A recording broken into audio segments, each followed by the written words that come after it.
Kalau kita sebut tentang sejarah Johor, apa yang terlintas di fikiran anda? Mungkin ramai yang tak tahu, salah satu babak terpenting dalam pembentukan Johor sebenarnya ditulis oleh pelaut-pelaut handal dari Sulawesi, orang Bugis.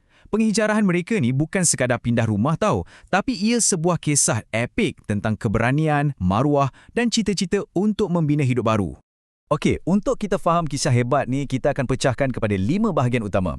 Kita akan kenali dulu jiwa pelaut mereka, apa konflik yang memaksa mereka keluar, kenapa Tanah Melayu jadi Tanah Harapan, siapa perintis-perintis yang membina segalanya, dan akhir sekali, apa legasi yang mereka tinggalkan sampai hari ini.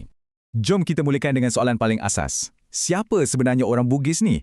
Nak faham kenapa mereka sanggup meredah lautan, kita kena kenal dulu jiwa mereka, satu budaya yang dah sebati dengan pelayaran dan pengembaraan. Bagi orang Bugis, konsep merantau atau sompe dalam bahasa mereka bukan sekadar cari kerja. Ia lebih mendalam. Ia macam satu ritual pendewasaan. Mereka berlayar bukan cuma untuk cari duit, tapi untuk cari ilmu, pengalaman dan yang paling penting, membuktikan harga diri mereka di tempat orang. Identiti sebagai pelaut dan perantau ni bukan calang-calang. Sampaikan ia diabadikan dalam karya sastra agung mereka, La Galigo. Kisah-kisah epik dalam Laga Ligo ni meraihkan pengembaraan nenek moyang mereka merentasi lautan. Ini menunjukkan betapa dalamnya semangat sompe ini dalam jiwa setiap orang Bugis. Jadi, kalau merantau tu dah memang dalam darah daging mereka, apa yang buat ia bertukar jadi satu penghijrahan besar-besaran?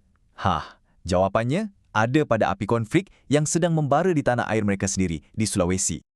Sebelum kita pergi lebih jauh, kita kena faham satu perkataan yang sangat-sangat penting, siri. Cuba bayangkan ia sebagai gabungan maruah, kehormatan dan harga diri. Semuanya dalam satu konsep. Inilah nadi masyarakat Bugis. Kalau siri mereka tercabar, mereka sanggup buat apa saja untuk pertahankannya. Pepatah Bugis ni dah cakap segalanya. Hidup ini adalah untuk siri. Jadi, bayangkan apa perasaan mereka bila tanah, kebebasan dan masa depan mereka dirampas. Itu bukan setakat kerugian harta benda, tapi satu serangan terus kepada maruah mereka. Pilihan yang ada cuma dua, berjuang sampai mati atau cari kehidupan baru untuk bina balik maruah tu. Jadi, apa yang mencabar siri mereka ni? Ada dua tekanan besar. Dari dalam, pergolakan politik tak henti-henti. Perang saudara antara kerajaan macam Goa dan Boneh buat keadaan jadi huru-hara. Ekonomi teruk, keselamatan tak terjamin. Dari luar pula, datang tekanan yang lagi dahsyat. Kuasa Eropah, terutamanya Belanda. Kemuncaknya ialah Perang Makassar. Lepas perjanjian Bungaya pada 1667 bagi Belanda kuasa monopoli, titik penamatnya tiba pada 1669. Kejatuhan Kubu Agong Sombaupu, ia bukan sekadar kekalahan tentera, ia adalah simbol keruntuhan maruah. Kebanggaan mereka hancur lebur. Dunia yang mereka kenal selama ni dah musnah.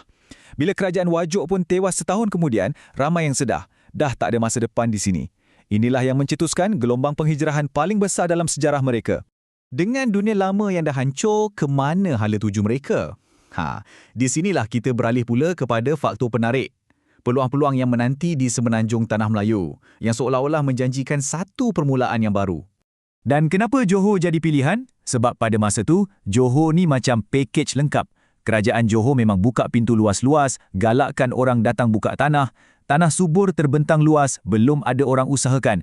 Ekonomi pula tengah rancak berkembang. Tapi yang paling penting, Johor menawarkan sesuatu yang tak ternilai. Peluang untuk membina semula kekayaan dan yang paling utama, memulihkan siri yang dah tercalar. Petikan dari salah seorang keturunan penghijrah Bugis ni, memang ringkas tapi cukup padu.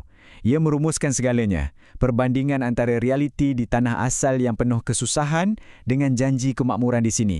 Jelas sekali, harapan untuk untung lebih banyak ni jadi magnet yang sangat kuat. Okey. Penghijrahan ni bukan cerita abstrak. Ia tentang manusia sebenar yang gigih. Sekarang, mari kita kenali beberapa tokoh perintis yang bukan sekadar datang menumpang, tapi mereka yang membina komuniti dari kosong dan ukir nama mereka dalam sejarah Johor. Ini bukan sekadar senarai nama tau. Mereka inilah arkitek komuniti Bugis di Johor. Ada 5 bersaudara yang jadi pemain politik utama yang mencorak takdir kerajaan-kerajaan Melayu masa tu. Ada juga perintis macam Lama Kuasing dan Wak Jabir. Mereka ni bukan cuma buka tanah, tapi mereka bina sistem perparitan, bawa masuk tanaman baru dan asaskan kampung-kampung yang wujud sampai hari ini di Benut. Nama mereka kekal abadi pada parit dan kampung tu jadi saksi bisu kegigihan mereka. Jadi, berbaloi tak pengorbanan mereka? Angka tak pernah menipu. Cuba tengok carta ni. Dalam masa 20 tahun je, dari 1911 ke 1931, populasi mereka di Johor hampir berganda. Ini bukan sekadar statistik. Ini adalah bukti kejayaan mereka membina keluarga, ekonomi dan komuniti yang makmur di tanah air baru. Akhir sekali, mari kita simpulkan segalanya. Kisah penghijrahan orang Bugis ni pada dasarnya adalah sebuah cerita yang didorong oleh gabungan dua kuasa yang sangat kuat membentuk satu legasi yang merentasi dua dunia. Jadi, apa pengajaran utamanya? Kisah mereka ni digerakkan oleh dua daya. Di satu sisi, ada daya tolakan, keadaan di tanah air yang dah tak boleh didiami lagi. Di sisi lain pula, ada daya tarikan, janji kehidupan yang jauh lebih baik di tempat baru. Senang cerita, ia adalah gabungan antara melarikan diri dari masa lalu yang dah hancur dan berlari menuju masa depan yang lebih cerah. Ini membawa kita kepada satu soalan terakhir untuk kita renungkan bersama. Semangat merantau yang berani ambil risiko dan semangat siri yang menuntut kerja keras demi maruah. Bukankah nilai-nilai ini masih kuat kita lihat dalam semangat keusahawanan dan daya tahan masyarakat Johor hari ini?